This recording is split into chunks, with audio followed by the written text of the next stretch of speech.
It takes Samuel 4 times to finally understand that it is God, not Eli, who's calling him.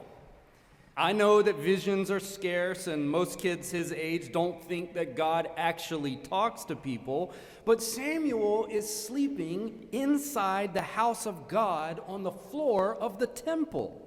He's just a few feet away from the ark, that holy box that the Israelites carry around whenever they want to make sure that God is very close to them. The only other person who's nearby is Eli. And he's already told Samuel 3 times that he's not the one calling Samuel's name. Who else could it be other than God?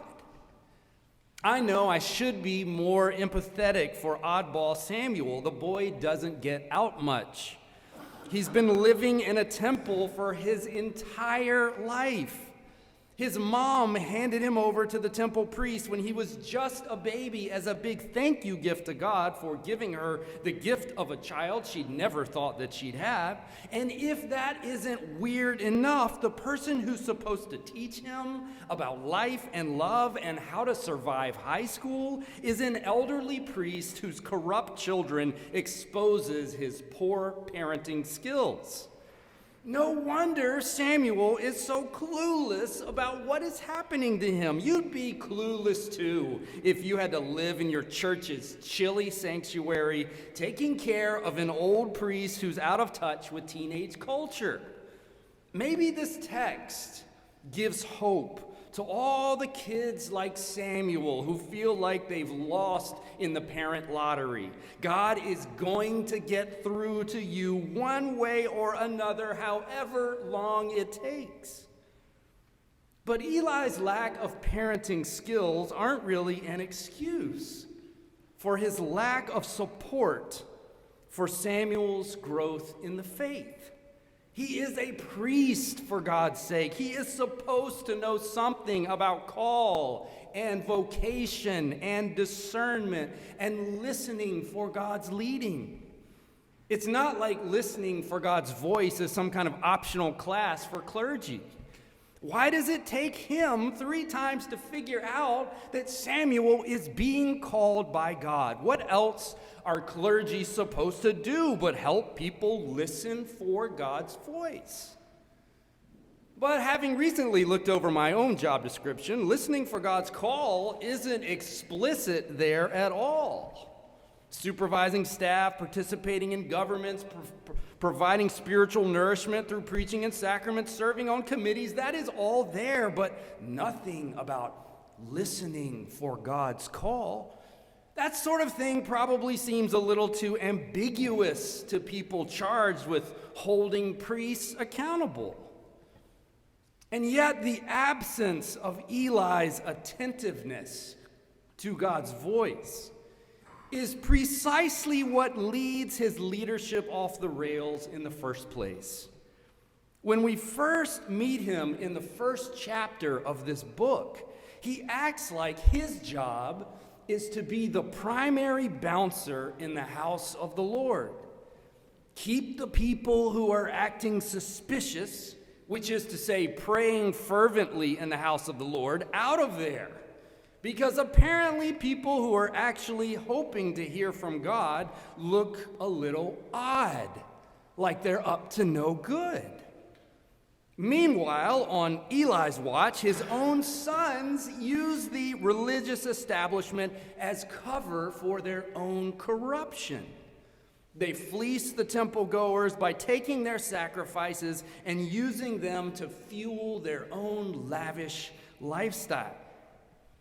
Now, modern people may still express shock at all the corrupt things that can happen inside of religious institutions, from pedophilia in the Catholic Church to partisan support for some of the most corrupt politicians we've ever seen, to hypocrisy about sex and other sorts of things. Yet readers of the Bible have long known what Eugene Peterson said so clearly, that holy places provide convenient cover for unholy ambitions. Listening for God's call might sound ambiguous to to most of us, but it's one of the most important things for followers of this God. If you're not careful, the maintenance work of ministry can lead you to forget that God is involved in any of it.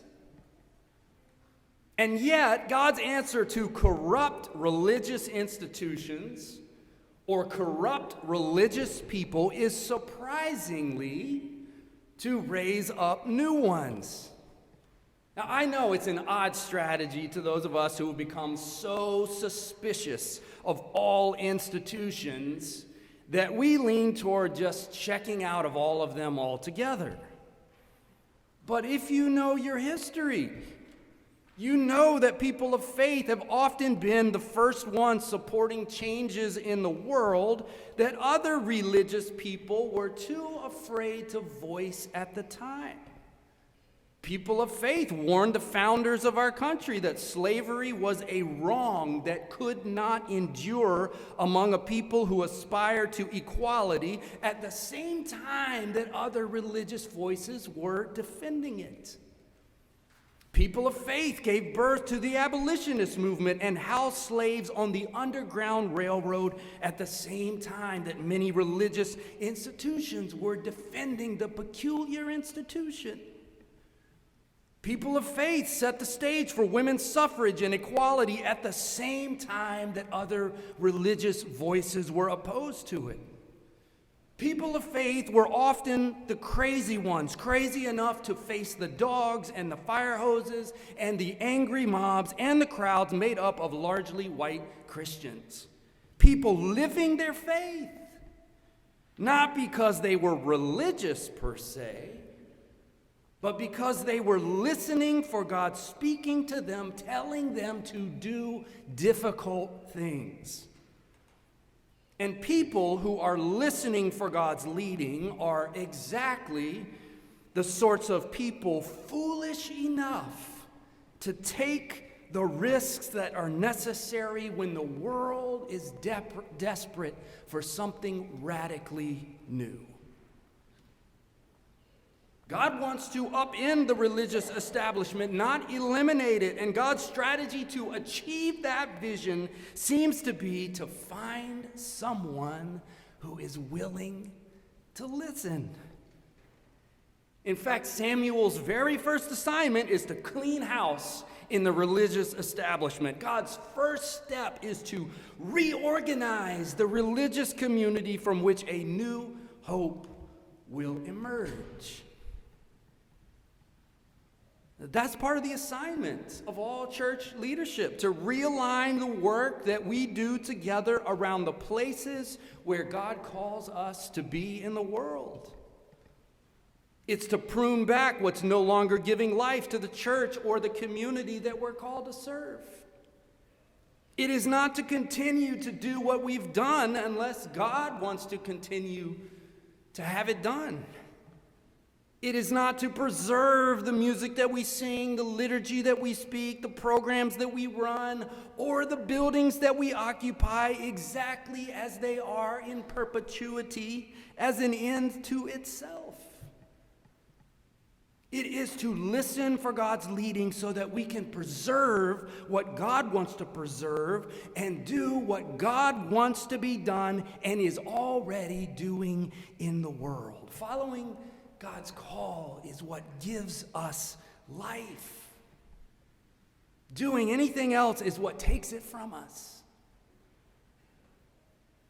Now, that's a daunting task for anyone who has been called by God into any leadership. Not just the new elders and deacons who are about to be ordained, but anyone who believes they've been called into any kind of work or ministry that is beyond themselves. Or anyone who is listening for God's leading on a big decision. Or anyone who wants to align themselves with God's goodness and grace and justice in the world. It's enough to make any one of us question our own adequacy for the task. I mean, let's be honest, very few of us have heard the voice of the Lord directly. Who are we to know for certain when God calls? If you notice, when God speaks directly to Samuel, apparently the voice sounds just like the voice of Eli. God speaks to him with a voice that sounds like his friend and mentor. And maybe more often than not, that's what God's voice sounds like, the voice of friends and mentors. You know, those people in your life who guide you through the hard things, who direct you when you need it and back off when you need space to find your own way. Those people who shape you and form you and continue to challenge you. Imperfect people whose imperfection doesn't stop them from helping you stay attuned to direction and purpose and integrity and other things that tend to get lost in the shuffle as time marches on. Maybe that is what God's voice sounds like most of the time, and we just don't realize that this is actually God at work. It takes Samuel several times before he realizes that God is the one who is speaking to him, calling him to upend the religious establishment, calling him to risk his stable, insignificant life for God's greater purposes. And look, I know it is hard to get a good night's sleep when God is on the loose. Knowing that God can show up at any minute with a risky new assignment, a call that will ask more from you than you think you can give. God can show up to a person who doesn't even think of themselves as religious, who might not even believe that God speaks to people, who might not even want to be in God's temple in the first place. A person like Samuel who doesn't yet know the Lord. Yet this is so often God's answer to the problems of our world.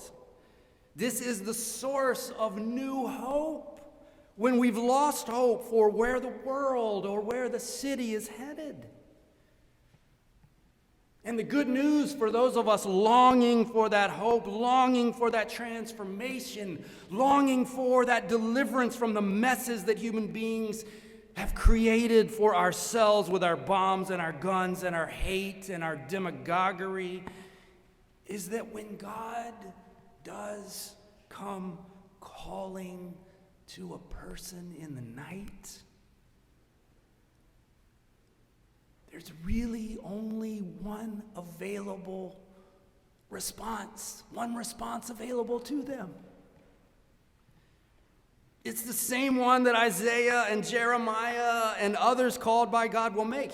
Here I am, Lord, just me. Here I am. And trust me, knowing that response will save you a heck of a lot of time.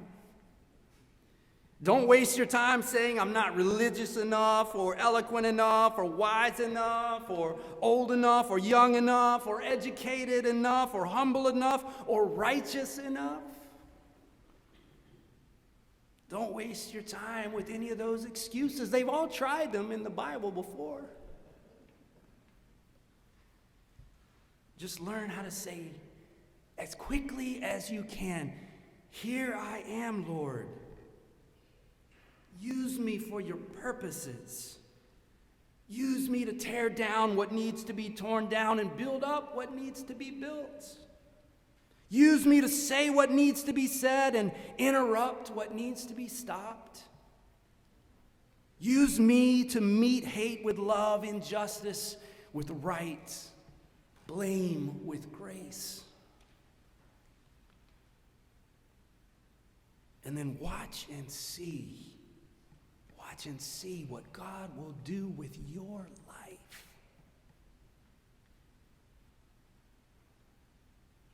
With our lives. together.